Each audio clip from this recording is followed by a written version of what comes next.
Hello and welcome to my YouTube. एक शुरुआत बस यूं ही करी थी, मुझे नहीं मालूम कि वो शुरुआत कैसे हुई, लेकिन आप लोगों के प्यार ने इस शुरुआत को मुझे एक नया अंदाज़ दे दिया, एक नई शुरुआत दे दी कि शायद मैं आप लोगों के लिए वीडियोस बनाऊं। आपने मेरी वीडियोस को बहुत लाइक करा, बहुत सारे लोगों ने सब्सक्राइब करा और बहुत अच्छे कमेंट्स से नवाजा। I put my sincere thanks all my viewers for that love and support। जैसा कि आप देख रहे हैं कि आज का जो टॉपिक है, this is written their agenda 2021। अपने आप में एक बहुत इंटरेस्टिंग टॉपिक है एजेंडा 2021। ये क्या है, हम लोग अभी इसके बारे में बात करेंगे। सबसे पहले तो दोस्तों मैं एक वीडियो के बारे में आपसे जिक्र करना चाहता हूँ जो भी पीछे बहुत ट्रोल हुई, और वो वीडियो थी एक फ्रूट सेलर की जो कि एक लेडी थी and her name was Raisa Ansari. सवाल ये है कि सर आफ्ताब साहब, इसमें क्या नई बात है कि रईसा अंसारी एक फ्रूट सेलर है। बहुत सारी फ्रूट सेलर्स हैं जो लेडीज़ होती हैं, लेकिन उसमें ख़ास बात ये थी कि वो इंग्लिश में बात कर रही थी और साथ ही साथ उन्होंने अपने टॉक के अंदर ये बात बताई कि she is a PhD person, she is a doctor, और उनकी PhD जो है वो मटेरियल साइंस में थी। My education is PhD in material science. Who will give the job? No, you are a PhD scholar. No. There is first question is that here I am selling fruits and vegetables. सवाल यह है कि इतनी educated lady किसी job में क्यों नहीं है? That is a question mark. ये क्वेश्चन मार्क शायद मुझे लगता है कि एजुकेशन सिस्टम के ऊपर है, गवर्नमेंट्स के ऊपर है। ये क्वेश्चन मार्क खुद हो सकता है कि उसकी अपनी पर्सनालिटी के ऊपर हो सकता है कि उसने इतनी एजुकेशन हासिल करने के बाद भी जॉब क्यों नहीं करी। ये एक डिफरेंट स्टोरी है। अब मैं आपको एक और स्टोरी की तरफ ले जाना चाहता हूँ। पीछे अभी मैं एक ट्रेलर देख रहा था, एक मूवी का ट्रेलर देख रहा था, और उस मूवी का नाम था ग्रे स्टेट। पहले मैंने ट्रेलर देखा, ट्रेलर देखने के बाद मैंने उस मूवी को भी देखा जो रिलीज़ हो चुकी थी और शायद स्टार्टिंग में वो रिलीज़ नहीं होने वाली थी। थोड़ा सा जब मैंने उसके बारे में और जाना तो मुझे ये पता चला जो उस मूवी के डायरेक्टर थे डेविड क्राउले, वो एक मूवी बना रहे थे। 2015 में उन्होंने इस मूवी की स्टार्टिंग करी और 2015 में ही उनको मार दिया गया उनकी फैमिली के साथ, जिसमें उनकी वाइफ भी थी और उनकी एक बेटी भी थी। फिर एक सवाल ये उठता है कि ऐसा वो क्या दिखाना चाह रहे थे उस मूवी के अंदर जिससे उनको मार दिया गया। शायद जब उसके ट्रेलर को आप लोग भी देखेंगे तो आपको समझ में आएगा कि उस मूवी में वो क्या दिखाना चाह रहे थे। उस मूवी में उन्होंने एक चीज़ दिखाई जिसमें लोगों को एक दूसरे से डिस्टेंस करते हुए देखा।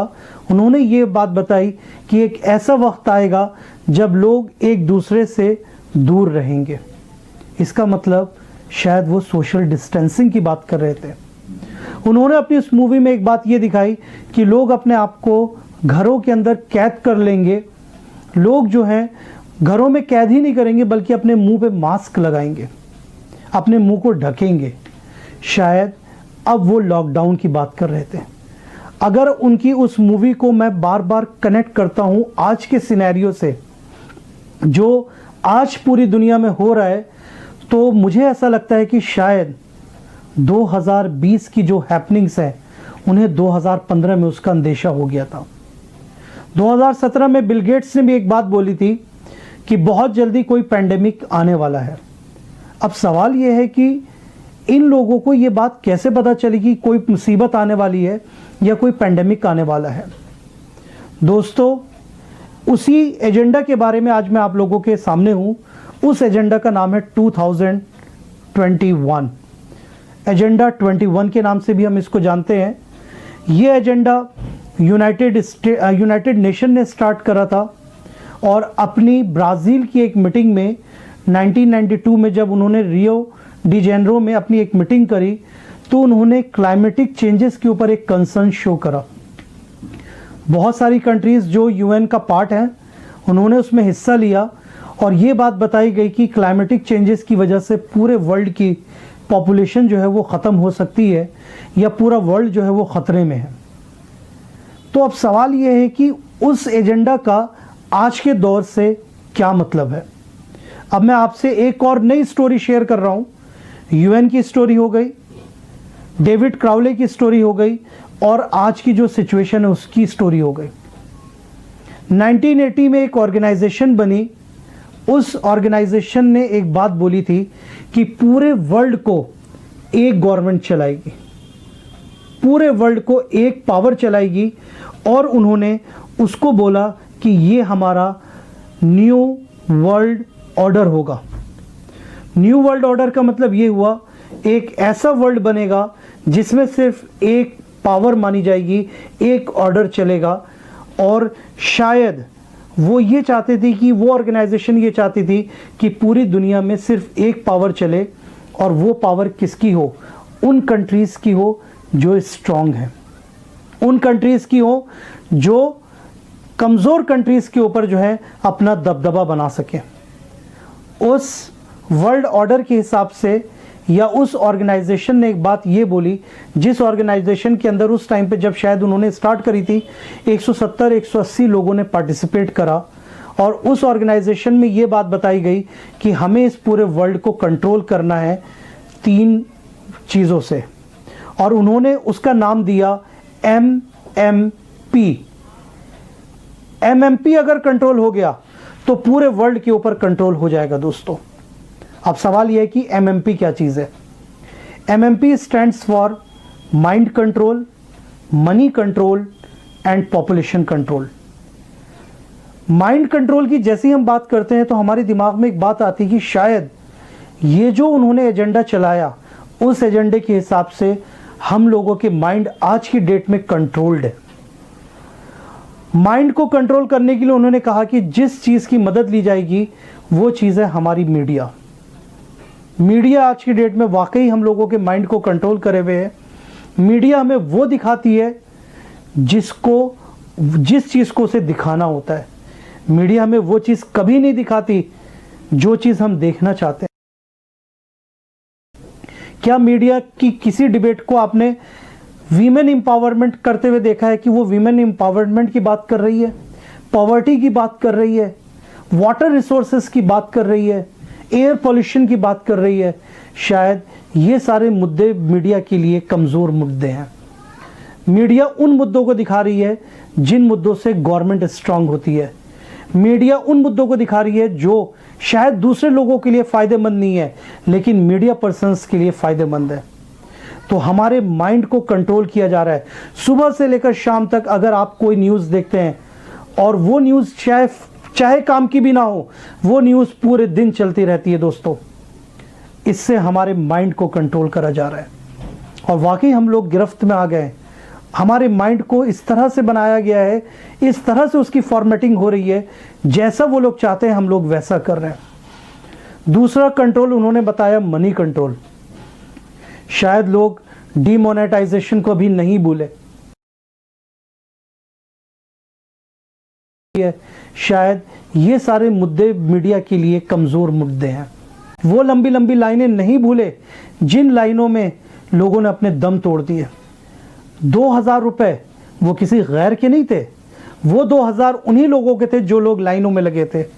अपने 2000 रुपयों को हासिल करने के लिए, उसको पाने के लिए लंबी लंबी लाइन लगा दी गई। आपके पैसे को कंट्रोल किया गया।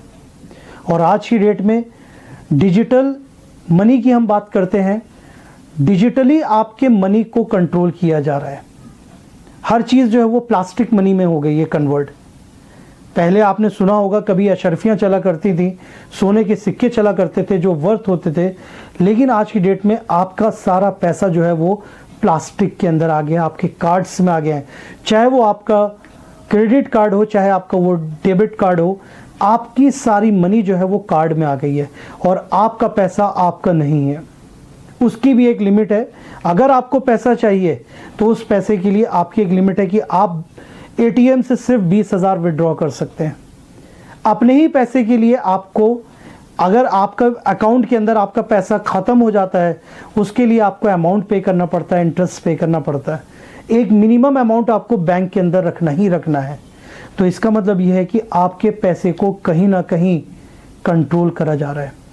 और शायद उन्होंने एक बात और भी कही थी कि हर एक इंसान के आने वाले टाइम में ऐसा भी हो सकता है कि हर इंसान की बॉडी के अंदर एक चिप लगा दी जाएगी, जिससे उनके पूरे डेटा को स्कैन किया जा सकता है, मतलब उनको कंट्रोल किया जा सकता है। उनकी जितनी भी ट्रांजैक्शंस होंगी, जितनी भी ट्रांजैक्शन वो करेंगे, वो सारी ट्रांजैक्शन जो है वो उस चिप के अंदर आ जाएगी। तो आप अंदाज़ा लगा सकते हैं कि कितना मुश्किल टाइम आने वाला है। और तीसरा कंट्रोल है आपका पॉपुलेशन कंट्रोल। इस ऑर्गेनाइजेशन ने आने वाले टाइम में आपको ये भी पता चल जाएगा वो ऑर्गेनाइजेशन कौन सी है। इस ऑर्गेनाइजेशन ने जो 1980 में फॉर्म हुई, इसने एक बात ये बोली कि पूरी वर्ल्ड की पॉपुलेशन को रिड्यूस कीजिए। पूरे वर्ल्ड की पॉपुलेशन को उन्होंने कहा 50 से 70 करोड़ में, मैं रिपीट कर रहा हूँ, 50 to 70 करोड़ पूरी वर्ल्ड की पॉपुलेशन को रिड्यूस करना है। अब वो रिड्यूस ऐसे तो नहीं हो सकती जिस तरह से हम सोच रहे हैं। वर्ल्ड वॉर के बारे में सब जानते हैं।